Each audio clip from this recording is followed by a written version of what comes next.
Está no ar o Assunto Federal, conteúdo que faz a diferença. Olá, ouvinte, hoje é quinta-feira, 12 de dezembro de 2024. Quer ficar por dentro das principais notícias que impactam seu dia a dia, sua cidade, sua região? Então você está no lugar certo, porque começa agora o Assunto Federal, com muita informação e prestação de serviços para você.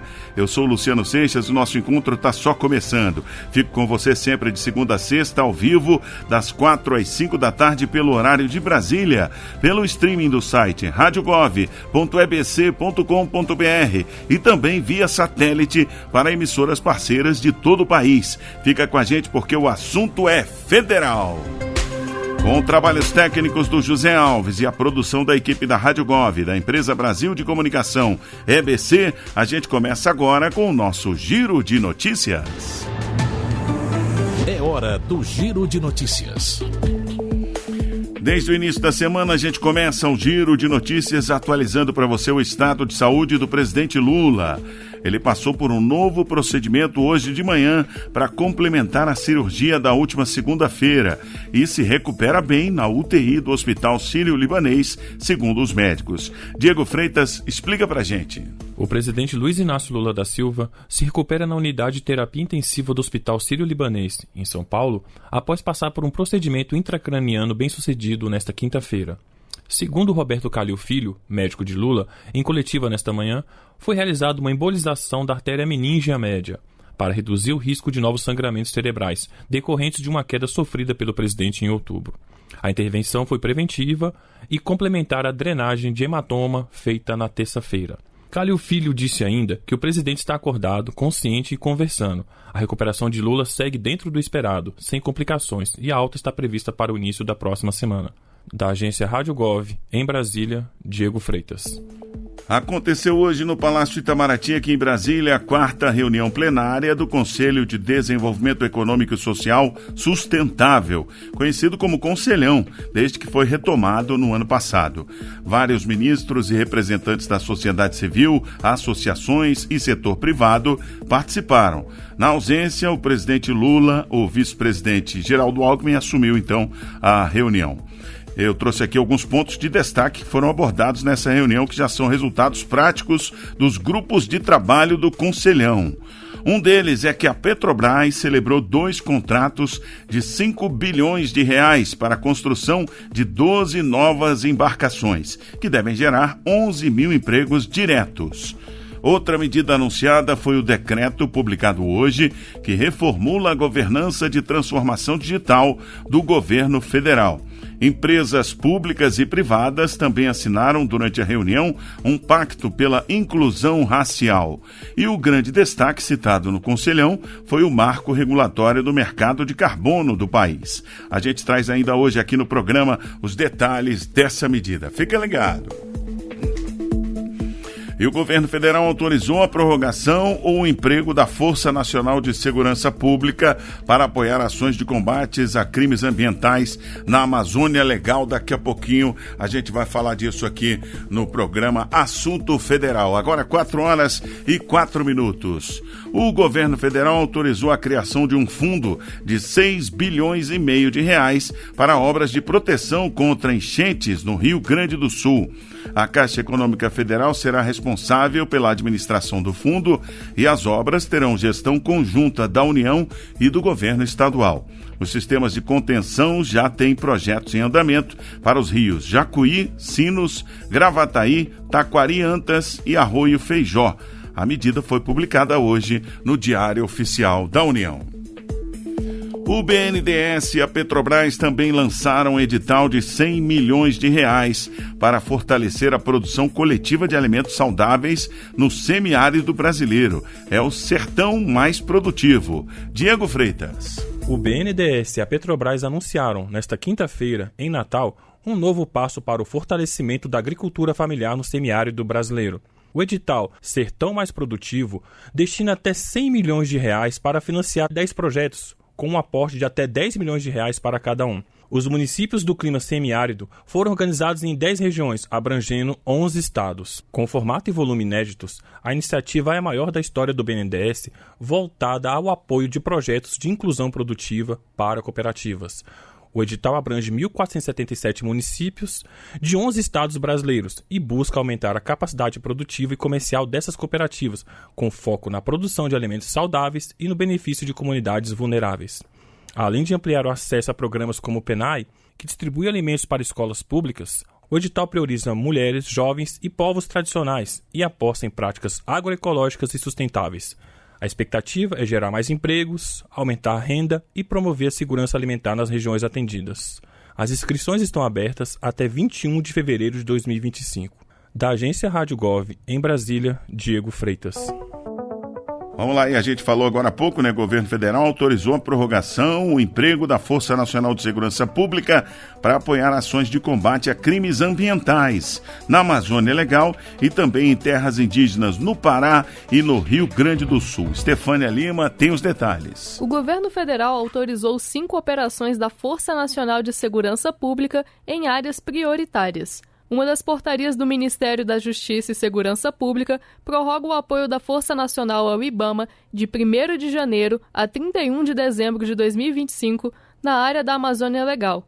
As ações incluem fiscalização e repressão ao desmatamento ilegal, combate aos incêndios florestais e queimadas e outros crimes ambientais. A Força Nacional também ajudará a Fundação Nacional dos Povos Indígenas, a FUNAI, a proteger a terra indígena Paracanã, que fica no município de Novo Repartimento, no Pará, por 90 dias. Outra portaria do Ministério autoriza a prorrogação do apoio da Força Nacional às ações do Instituto Chico Mendes de Conservação da Biodiversidade, o ICMBio, na Amazônia Legal, até março do ano que vem.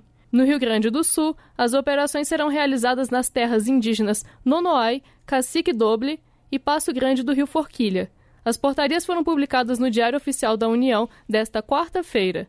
Com supervisão de Ana Gabriela Salles, da agência Rádio Gov em Brasília, Estefânia Lima. O pessoal já sabe, né? Quando chama a Força Nacional é para resolver o problema, né? A Força Nacional de Segurança Pública é uma tropa de elite para situações críticas, complementando as ações da Polícia Estadual, da Polícia Municipal, né? Ela é composta por policiais militares, bombeiros militares, policiais civis, profissionais de perícia, cedidos pelos estados e pelo Distrito Federal e tem atuação, como a gente ouviu aí, de norte a sul do país, né? Nesse caso aqui, Pará e Rio Grande do Sul. E agora a gente chama no Giro de Notícias um assunto que a gente quase não ouve falar, né? Pessoas extremamente invisibilizadas pela sociedade. É a população em situação de rua. Um estudo do Ministério do Desenvolvimento e Assistência Social, Família e Combate à Fome traz dados e análises sobre essa parcela tão vulnerável da população. Vamos saber mais no Boletim MDS.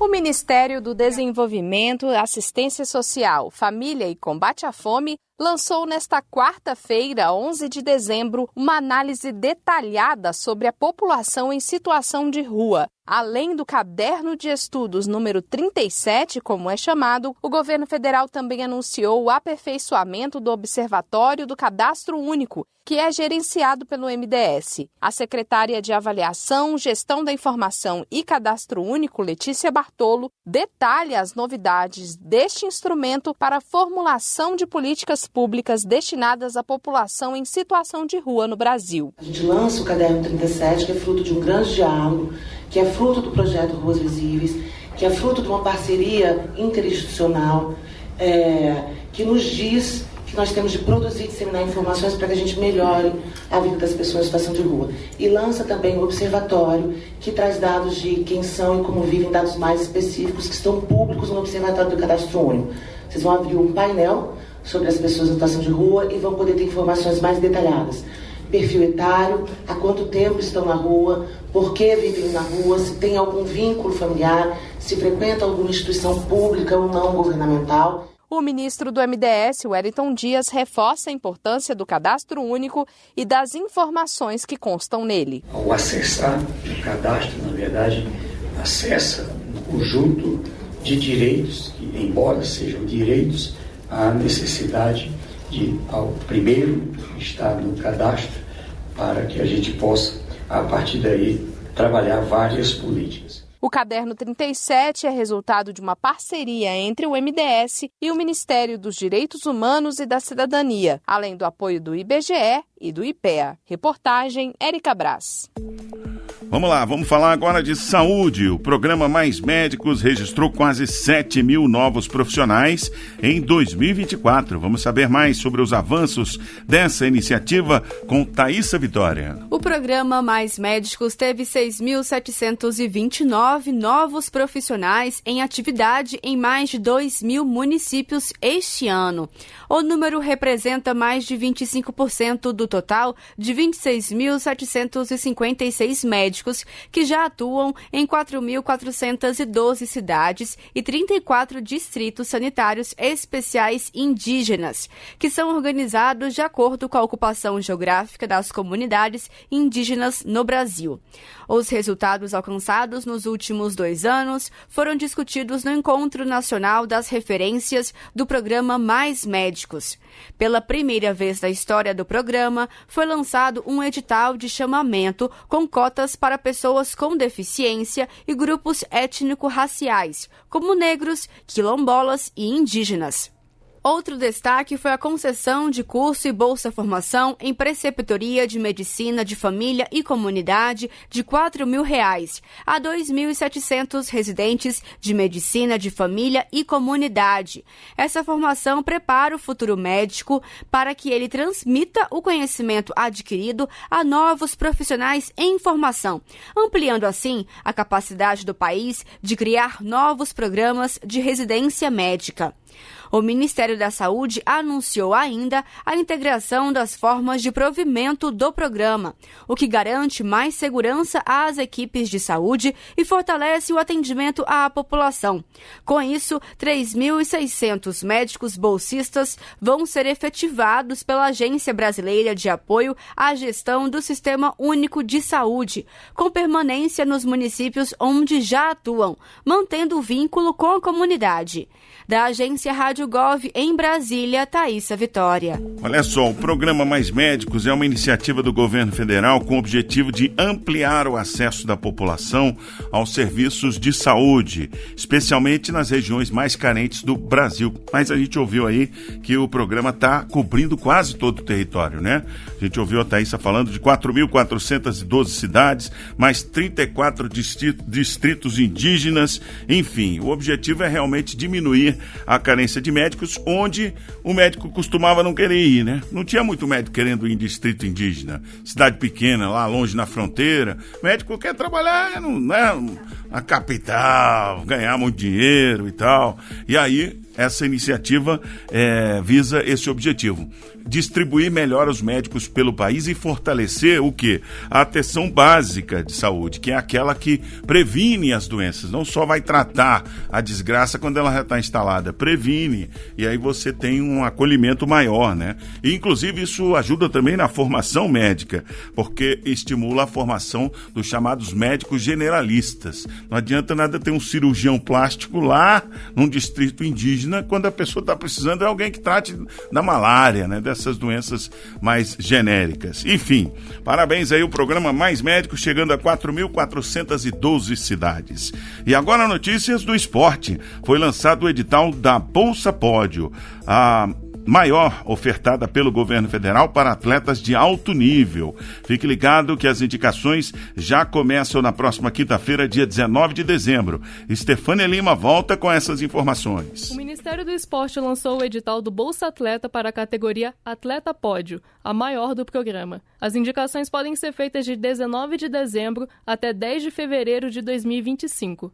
O benefício é voltado para atletas ranqueados entre os 20 melhores do mundo em modalidades olímpicas, paralímpicas ou surdo-olímpicas. O objetivo, segundo o Ministério, é apoiar o alto rendimento no ciclo rumo aos Jogos de Los Angeles 2028. A previsão do governo é que os atletas contemplados comecem a receber o benefício no ano que vem. Todos os beneficiários vão receber o valor integral da bolsa, conforme consta no termo de adesão.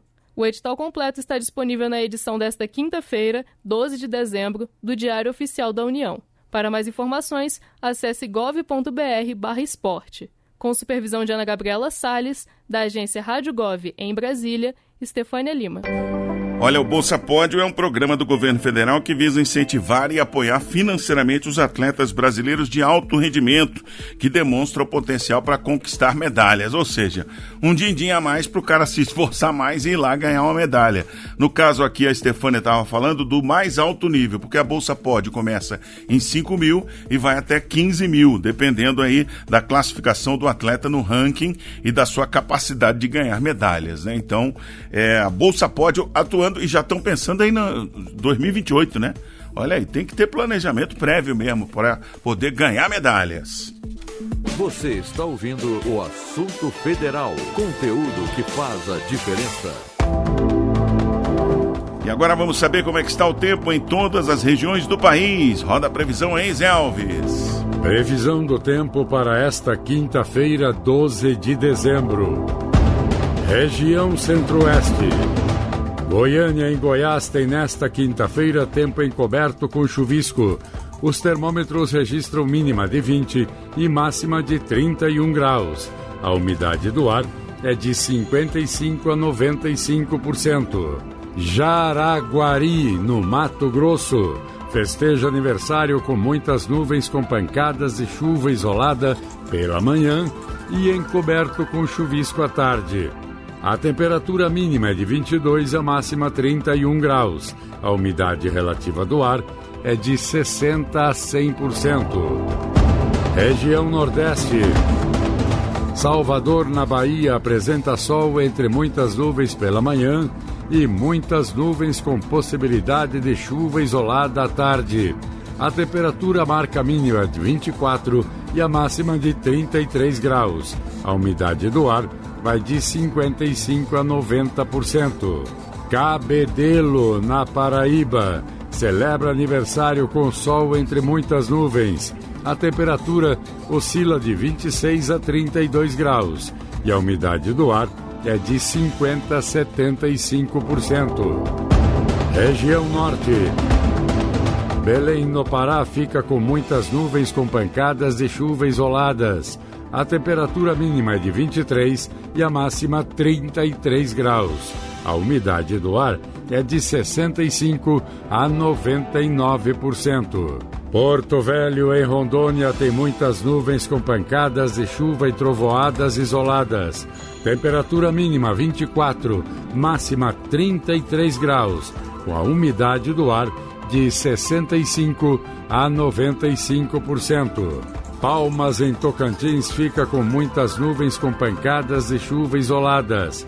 A temperatura varia entre 24 e 34 graus. A umidade relativa do ar marca de 55% a 95%. Região Sudeste. Belo Horizonte, em Minas Gerais, comemora aniversário com tempo nublado com chuva isolada. A temperatura mínima é de 18 e a máxima de 26 graus. A umidade do ar é de 70% a 100%. São Paulo tem muitas nuvens com chuva isolada. A temperatura mínima é de 16 e a máxima 26 graus. A umidade do ar é de 45% a 90%. Região Sul. Porto Alegre, capital gaúcha, fica com sol entre muitas nuvens. A temperatura mínima é de 17 e a máxima de 31 graus, com umidade que varia entre 40% a 80%. Planalto Alegre, em Santa Catarina, festeja aniversário com sol entre muitas nuvens. A temperatura mínima é de 17 e a máxima de 30 graus. A umidade do ar gira em torno de 50% a 90%. Você ouviu a previsão do tempo para esta quinta-feira, 12 de dezembro. Com informações do INMET, o Instituto Nacional de Meteorologia. Da agência Rádio Gov em Brasília, Vladimir Filipim. Olha, eu aproveito para mandar aquele abraço para todos os moradores das cidades que a gente ouviu aí que fazem aniversário hoje. Parabéns para Jaraguari, no Mato Grosso do Sul, Cabedelo, na Paraíba, Planalto Alegre, em Santa Catarina e Madre de Deus de Minas, em Minas Gerais, que completam mais um ano hoje. Também Belo Horizonte fazendo aniversário hoje, a capital BH. Parabéns aí aos mineiros. Bom, eu vou abrir aqui o meu Comunica BR para saber como é que o governo federal está chegando aí na sua cidade, em Jaraguari, Mato Grosso do Sul, pouco mais de 6 mil habitantes por lá, tem um IDH alto, 0734. O município está cadastrado no mapa do turismo na região Campo Grande dos Ipês e foram contratados 41 milhões de reais em crédito produtivo ao setor privado via bancos federais. Em Cabedelo, na Paraíba, litoral, a gente ouve falar litoral na Paraíba, pensa logo em turismo também, né? Lá tem a rota Sanhauá, é isso? Sanhauá? Zé Alves, você não é da Paraíba? Você não curte lá e tal? Já tem a sua mansão lá? Sanhauá, a rota Sanhauá na Paraíba, cadastrada no mapa do turismo. Foram contratados lá, olha, 228 milhões em crédito produtivo ao setor privado via bancos federais. Lá tem uma obra de infraestrutura turística sendo realizada em Cabedelo com recursos aí do governo federal. Planalto Alegre, em Santa Catarina, tem pouco mais de 2.500 habitantes, IDH alto também, 0751. Estou vendo aqui no Comunica BR que o município recebe direitinho verba reajustada do Programa Nacional de Alimentação Escolar, recebe também verba do programa Dinheiro Direto na Escola, aderiu ao programa Escola em Tempo Integral, Compromisso Nacional Criança Alfabetizada, não é por acaso, né? Cuidando da educação, o desenvolvimento da população sobe, o IDH sobe. Madre de Deus de Minas Gerais, na região de São João del Rei, tem cerca de 5 mil habitantes, também recebe direitinho aí verba reajustada do Programa Nacional de Alimentação Escolar, recebe também verba do Programa Dinheiro Direto na Escola, do Programa Nacional do Livro Didático, Programa Nacional do Transporte Escolar, mas não aderiu ao Programa Escola em Tempo Integral. Mas tem uma boa notícia, hein? O Ministério da Educação reabriu o Sistema Integrado de Monitoramento, Execução e Controle, é o CIMEC, e está aberto por tempo indeterminado agora para que os 998 municípios, incluindo aí o Madre de Deus de Minas, né, que ainda não aderiram ao programa Escola em Tempo Integral, possam formalizar o seu interesse e acabar recebendo o apoio do governo federal para implementar este programa que ajuda muito as crianças, as famílias de uma forma geral com a educação. Agora 4h22, ainda hoje tem o que toca na esplanada, música do ministro para você que tá ligado. Você está ouvindo o Assunto Federal, conteúdo que faz a diferença.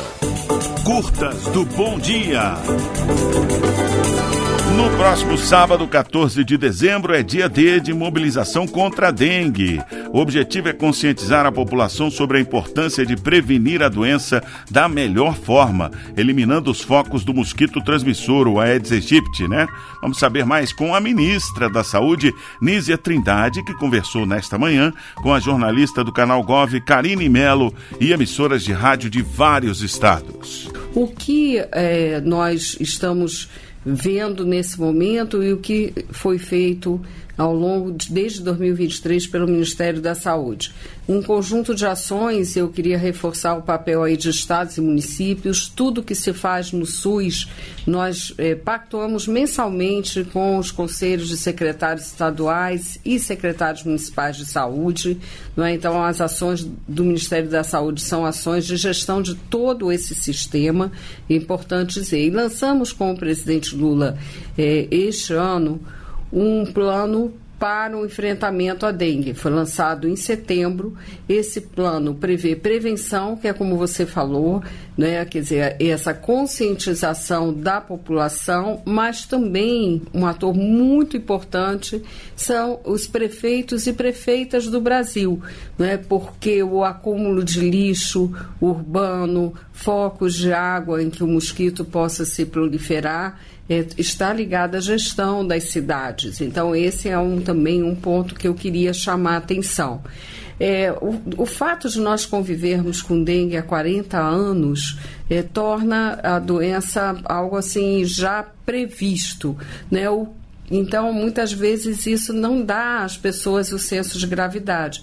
Além disso, a dengue é uma doença que não é para causar problemas maiores, ainda que cause, não é, como sabemos, não é, e você fez o registro das mortes que acontecem, mas que são evitáveis.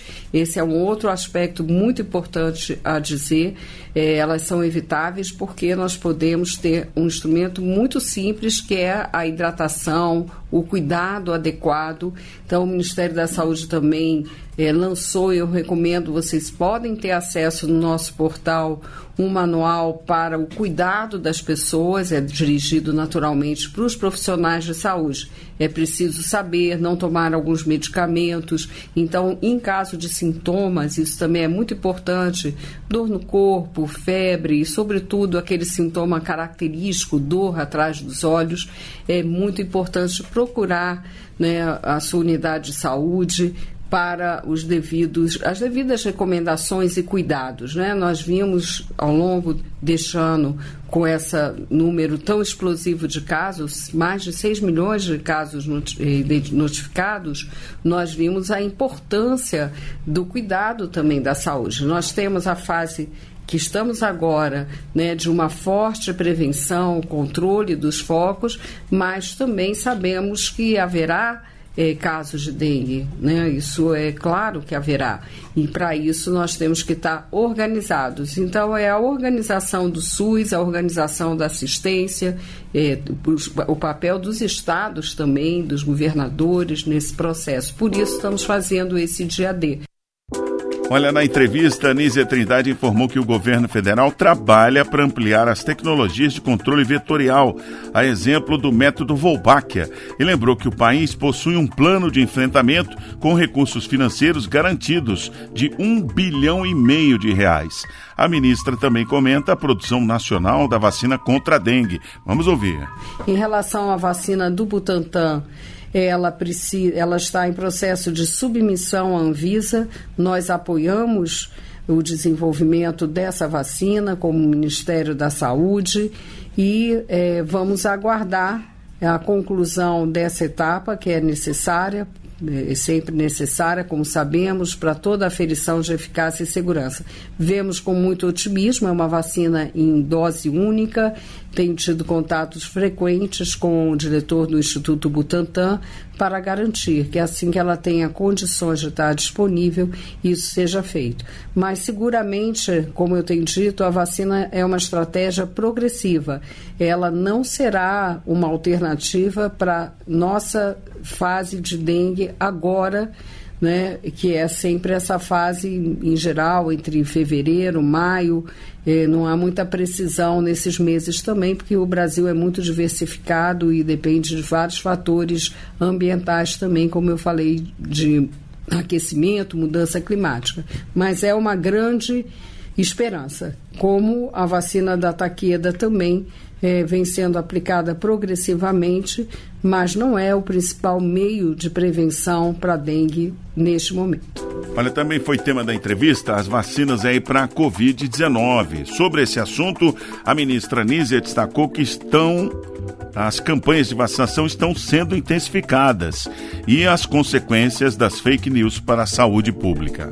Eu falei desse sucesso da vacinação, das vacinas importantíssimas no calendário infantil que eu mencionei, e inclusive de doenças que já haviam retornado ao Brasil, como o sarampo, que nós tivemos a eliminação da polio, mas a Covid-19 é um grande desafio, né, tanto para adultos quanto para crianças.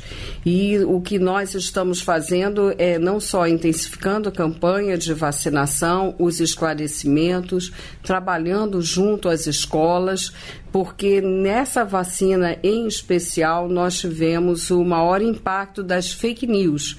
E aí eu convidaria vocês, profissionais de comunicação, a nos fortalecer nessa plataforma que é o Saúde e Consciência.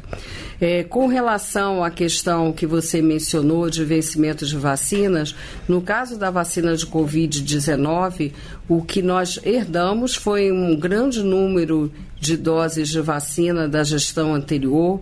Nós conseguimos recuperar 52 milhões nesse processo, mas nós temos também o desafio de novas vacinas, das atualizações, e o que nós fizemos foi a necessidade de uma mudança de uma das vacinas utilizadas, porque exatamente nosso contrato agora prevê que as vacinas sejam atualizadas, sejam entregues no tempo certo. Nós estamos fazendo entregas progressivas e precisam estar com um prazo de validade mais longa. Então, é desse fato que se refere à Covid, né? Nós fizemos, então, como não foi cumprido adequadamente o contrato, houve a necessidade de uma mudança, não é, o que gerou esse momento em que houve um tempo entre aquilo que nós prevíamos de entrega e a entrega da vacina da Covid. Mas o que nos mobiliza mais é o fato que as vacinas foram distribuídas e a vacinação não chegou ao patamar que nós precisamos. Nossas crianças têm que estar protegidas e aquelas pessoas com recomendação de reforço, aqueles grupos dos idosos, pessoas com comorbidade, profissionais de saúde, todos que nós recomendamos o reforço, e aí essa recomendação é feita dentro do calendário do Ministério da Saúde, divulgado, precisam fazer. Olha, durante a entrevista, a ministra também falou dos investimentos para tratamento de câncer no SUS, as novas tecnologias para o tratamento e o protocolo clínico e diretrizes terapêuticas para câncer de mama. Nós colocamos 5 procedimentos, são 5 novas tecnologias e importantíssimas para esse atendimento ao câncer de mama, o que leva à possibilidade de cura, ou, nos casos de cânceres avançados, a uma sobrevida com mais tempo, maior qualidade. Então, são medidas muito importantes, junto a várias outras que temos adotado em relação ao câncer de mama, como desde o ano passado a reconstituição mamária, uma grande demanda existente por parte das mulheres que sofrem, né, com esse tipo, com as cirurgias. Então, eu queria destacar isso também. Não são só as tecnologias, mas também a orientação, né, o protocolo de diretrizes terapêuticas. Então, é um conjunto de ações para a orientação dos melhores procedimentos para o tratamento do câncer de mama. Uma coisa muito avançada que eu queria, de fato, ressaltar aqui. Além disso, né, só que foi feito também em conjunto, não havia isso antes, eu mesma fico sempre me questionando por que não, que é a cirurgia por videolaparoscopia para câncer, que não havia também no Sistema Único de Saúde, que é algo fundamental para a qualidade, para a segurança do paciente, menor tempo de internação.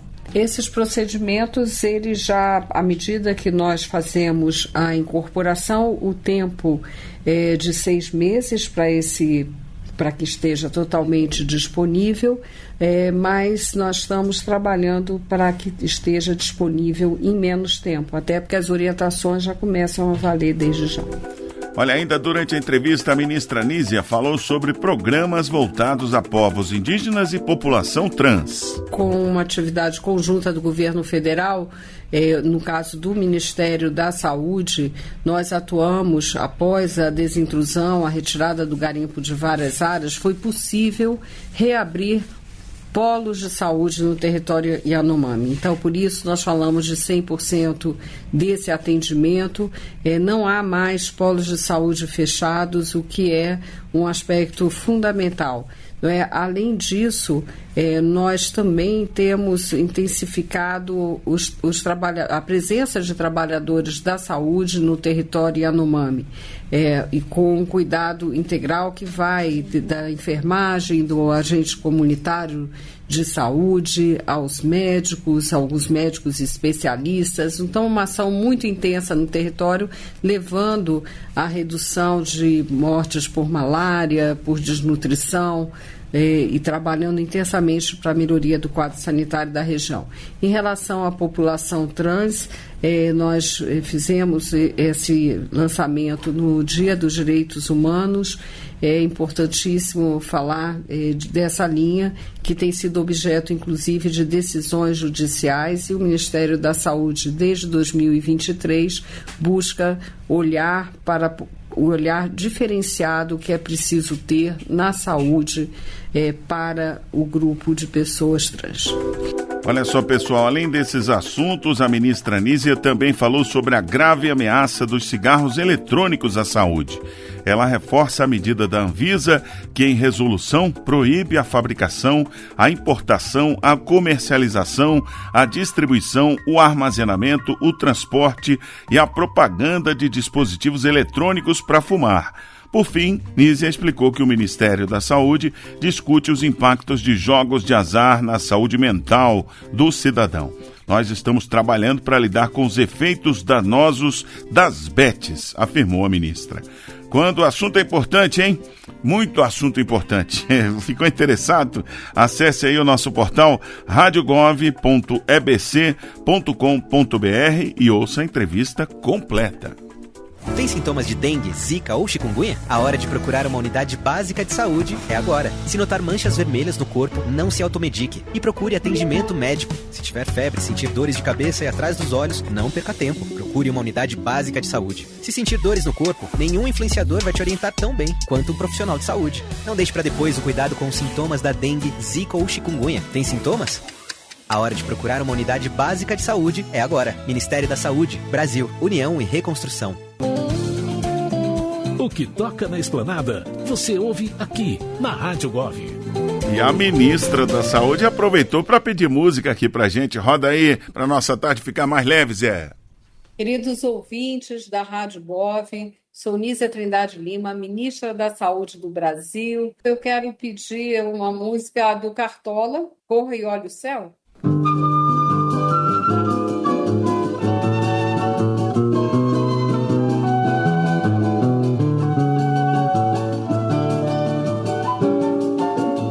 Linda, te sinto mais bela, te fico na espera, me sinto tão só amar, o tempo que passa, em dor maior, bem maior.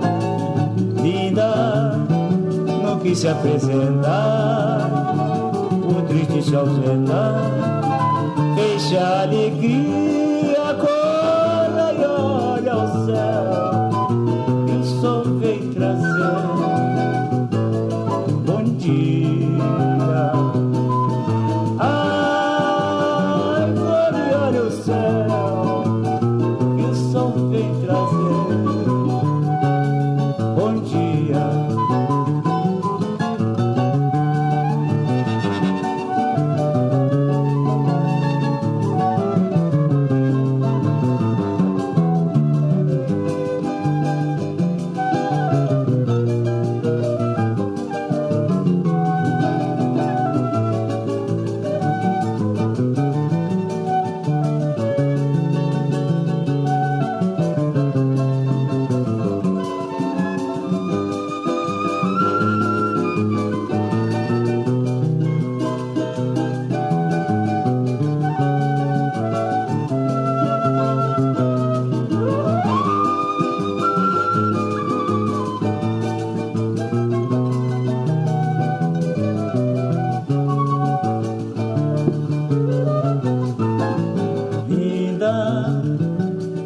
Mais bela, me fico na espera, me sinto tão só amar, o tempo que passa, em dor maior, bem maior. Linda, não quis se apresentar, o triste se ausenta, deixa a alegria.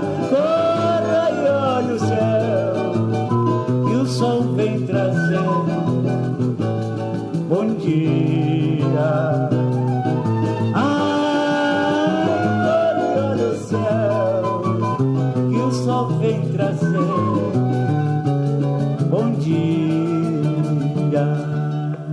Você está ouvindo o Assunto Federal, conteúdo que faz a diferença. E a gente traz agora para você todas as informações do edital e-commerce.com, e-commerce.br. Esse edital é destinado a fomentar o comércio eletrônico nas regiões Norte, Nordeste e Centro-Oeste do país. Vamos ouvir no boletim Som da Indústria.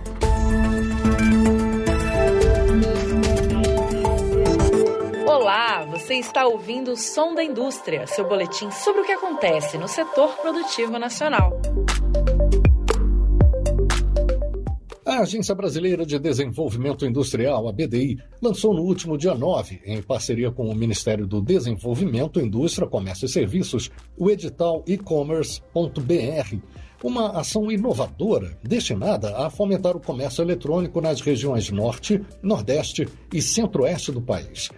A iniciativa visa reduzir as desigualdades regionais no acesso ao mercado digital com a promoção da inclusão digital de micro, pequenas e médias empresas das 3 regiões, marcadas pela menor concentração de vendas online em comparação com o sudeste do país. As propostas devem ser apresentadas por redes de inovação compostas por, no mínimo, 3 instituições públicas ou privadas, como universidades, parques tecnológicos, startups e entidades que trabalham com inovação. O edital segue aberto até 17 de fevereiro.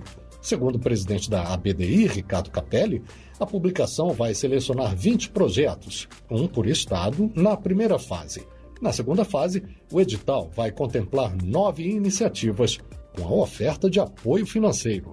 Esses 9 projetos da segunda fase vão receber entre 380 mil e 880 mil reais para que eles possam aprimorar os produtos e atender com isso, a nossa expectativa, mais de 800 empresas, melhorando assim o comércio eletrônico do Centro-Oeste, do Norte e do Nordeste. A concentração das vendas pela internet ainda é grande no Brasil. O Sudeste responde por 73,5% das transações, em contraste com o Nordeste, com 7%, Centro-Oeste, com 3% e Norte, com apenas 1,3% das vendas. Essa desigualdade ilustra a importância do edital e-commerce.br para integrar as 3 regiões ao mercado digital. As empresas e instituições interessadas podem acessar o edital completo no site da BDI. Anote o endereço: abdi.com.br/nossas-ações. Detalhe: ações sem o tio e sem cedilha. O empreendedorismo digital e a inovação no Distrito Federal ganharam um importante apoio no dia 10 de dezembro com a assinatura de um convênio entre a ABDI e o Instituto Federal de Brasília para a estruturação de uma escola de negócios na capital federal. O documento firmado prevê a destinação de quase 13 milhões de reais para a criação da unidade, que funcionará como um hub de inovação e empreendedorismo digital no campus do Instituto. O início das atividades do Hub está previsto para abril de 2025. A expectativa é que ele promova a criação de 50 novas startups e microempresas, ofereça consultorias para cerca de 100 micro e pequenos empreendedores por semestre, realize 30 cursos e workshops anuais em diversas áreas e já no primeiro ano alcance a participação de 1.000 empreendedores em sessões de treinamento. Tudo isso com a inclusão dos chamados nanoempreendedores, universo composto, entre outros, por vendedores ambulantes. Da ABDI em Brasília, Nelson Aguiar. Para saber mais sobre os destaques do Som da Indústria, acesse abdi.com.br ou siga a agência nas redes sociais.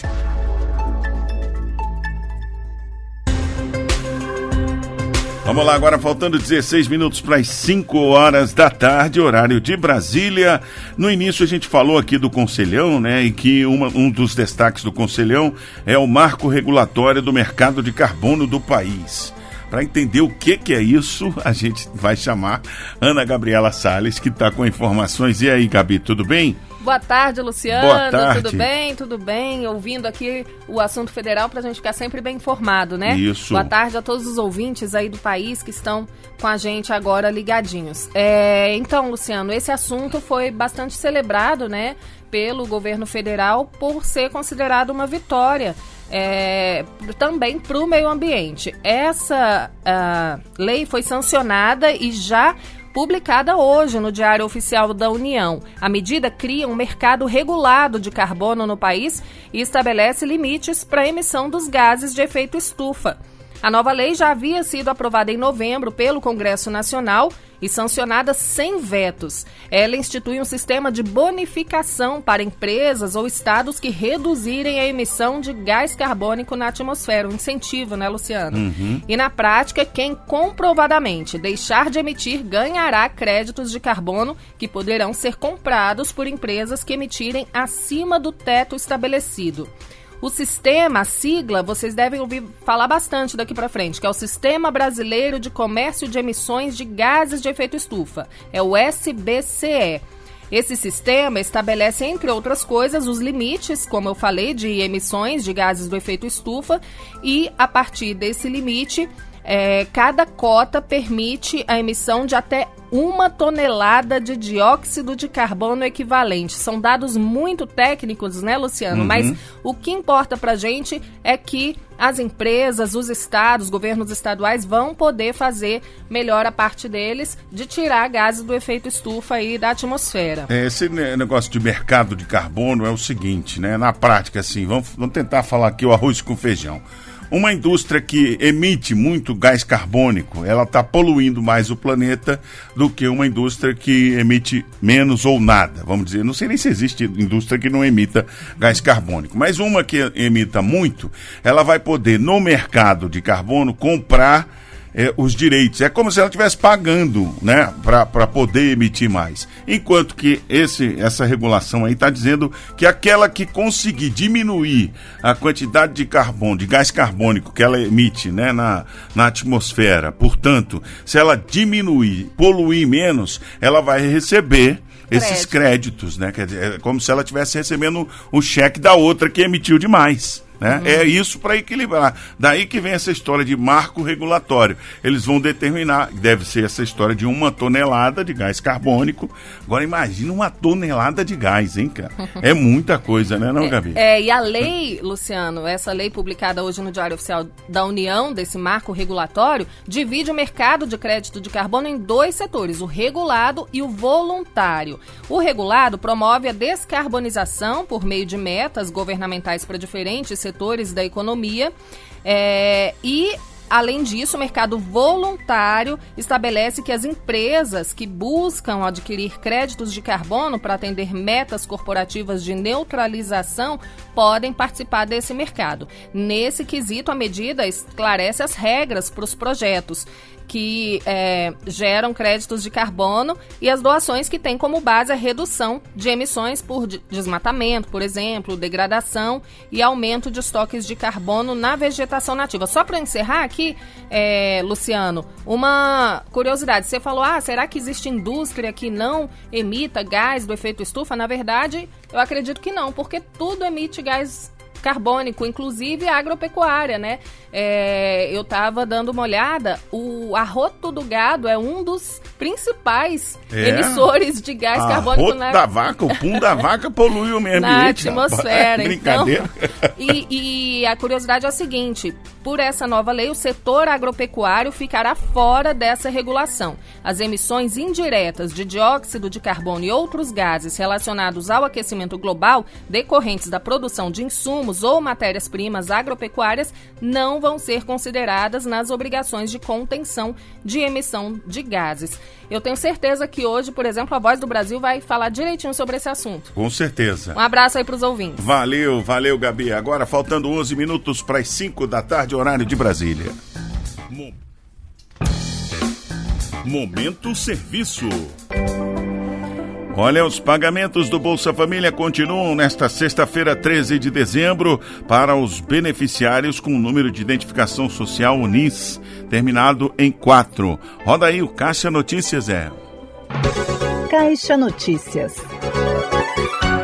A Caixa inicia nesta sexta-feira, dia 13, o pagamento do Bolsa Família referente ao mês de dezembro para os beneficiários com o número de identificação social ONIS terminado em 4. Os pagamentos são realizados na conta Caixa Tem ou na poupança da Caixa. Com a conta Caixa Tem, os beneficiários podem pagar contas e fazer transferências diretamente pelo aplicativo no celular. O benefício também pode ser movimentado com o cartão de débito em comércios, unidades lotéricas, correspondentes Caixa Aqui, terminais de autoatendimento e agências da Caixa.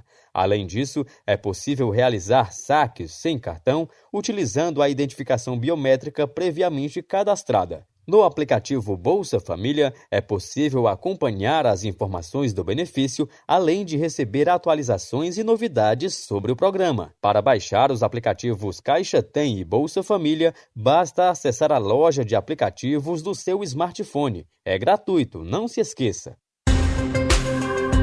E essa aqui é para jovens que sonham em servir as Forças Armadas. Mulheres que completam 18 anos podem se alistar voluntariamente a partir do ano que vem. Pablo Mundim conta pra gente na reportagem. Pela primeira vez, as Forças Armadas vão alistar mulheres que completarem 18 anos. A medida foi anunciada pelo Ministério da Defesa, que disponibilizou 1.500 vagas em 28 municípios de 13 estados e no Distrito Federal. Ao todo, serão 155 vagas na Marinha, 1.010 no Exército e 300 na Aeronáutica. O alistamento voluntário vai acontecer entre 1º de janeiro a 30 de junho e é preciso cumprir alguns requisitos: residir em um dos municípios contemplados no Plano Geral de Convocação e completar 18 anos em 2025, portanto ter nascido em 2007. Para o contra-almirante e subchefe de mobilização da Defesa, André Gustavo Guimarães, as mulheres vão qualificar ainda mais as Forças Armadas. Nós estamos abrindo essa janela de oportunidade pelo Ministério da Defesa, que vai trazer às mulheres essa possibilidade de compor a força de trabalho e eu diria até de qualificar ainda mais a força de trabalho que ingressa voluntariamente às forças. A Giovana Moura tem 17 anos e é menor aprendiz, regime que contrata jovens que estão cursando escola pública. A brasiliense conta que tem interesse em se alistar no ano que vem. Para ela, é uma oportunidade de servir o país e estudar para seguir a carreira militar. Eu tenho interesse, porque é uma experiência nova e que a gente está tendo oportunidade, nós mulheres, porque era meio difícil e hoje em dia a gente está tendo mais oportunidade e a gente pode seguir carreira com isso, ter mais experiência e quem sabe, ao longo, a gente descobrir algo novo e a gente consiga, ao decorrer dessa carreira, seguir com isso, Até hoje, o alistamento aos 18 anos ainda era restrito aos homens, convocados ou voluntários. As candidatas poderão se alistar presencialmente em uma junta de serviço militar ou pela internet no site alistamento.eb.mil.br. O processo de recrutamento será em etapas. Primeiro, o alistamento, depois a seleção, com entrevista, inspeção de saúde e testes físicos, para só então ser feita a distribuição e incorporação pelas forças. O serviço militar terá duração de 12 meses, podendo ser prorrogado por até 8 anos. Reportagem Pablo Mundim. Vamos dar um abraço aqui para as rádios parceiras que estão acompanhando a programação. Então, aqui o Assunto Federal, Rádio Noroeste de Goiânia, Rádio Comunitária Estrela FM em Combinado, Tocantins. Também a Rádio Max FM em São Paulo. Muito obrigado aí aos amigos radialistas pela preferência. 7 minutos para as 5, de olho no céu, hein, gente? Olha, chuva de meteoros geminídeas atinge pico a partir de hoje. Esse vai ser o maior fenômeno do tipo de 2024 para o hemisfério sul, com até 150 meteoros por hora no pico em condições ideais. A repórter Mariana Leite tem as informações no Minuto Ciência. Minuto Ciência. Você sabe o que são as geminídeas? É uma chuva de meteoros que ocorre anualmente quando a órbita do asteroide 3200 Phaeton se aproxima da Terra. E este será o maior fenômeno do tipo em 2024 para o hemisfério sul, com até 150 meteoros por hora no pico, previsto para as noites de quinta para sexta-feira e de sexta para sábado. Porém, a proximidade da lua cheia vai diminuir a visibilidade dos meteoros, como explica o astrônomo Marcelo De Sico, que também é coordenador do projeto Eixos, parceiro do Observatório Nacional, unidade vinculada ao Ministério da Ciência, Tecnologia e Inovação. Nesse ano, infelizmente, a lua cheia, a proximidade da lua cheia, vai atrapalhar a visibilidade dos meteoros menos brilhantes das Geminides.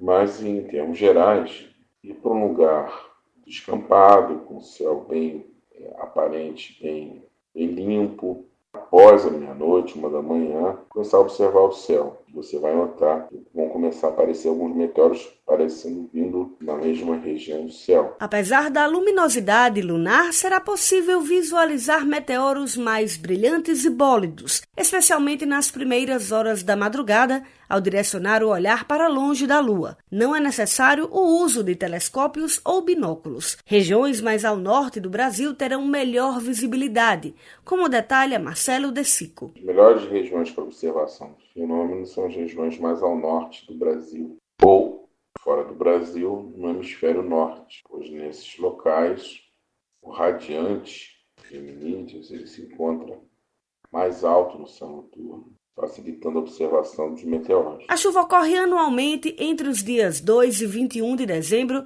e deve o nome à constelação de Gêmeos, local onde se encontra o radiante, o ponto no céu de onde os meteoros parecem se originar. As Geminídeas também são famosas pela luminosidade, cores intensas e pela produção de bólidos, conhecidos como fireballs. Reportagem Mariana Leite. Minuto Ciência. Fiquei impressionado, 150 meteoros por hora. Será que consegue ver algum, né? O especialista aí falou que a lua cheia talvez atrapalhe, nuvem atrapalha com certeza.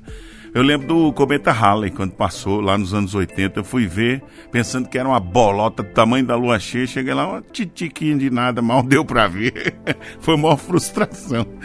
Não, mas hoje 150 meteoros, será?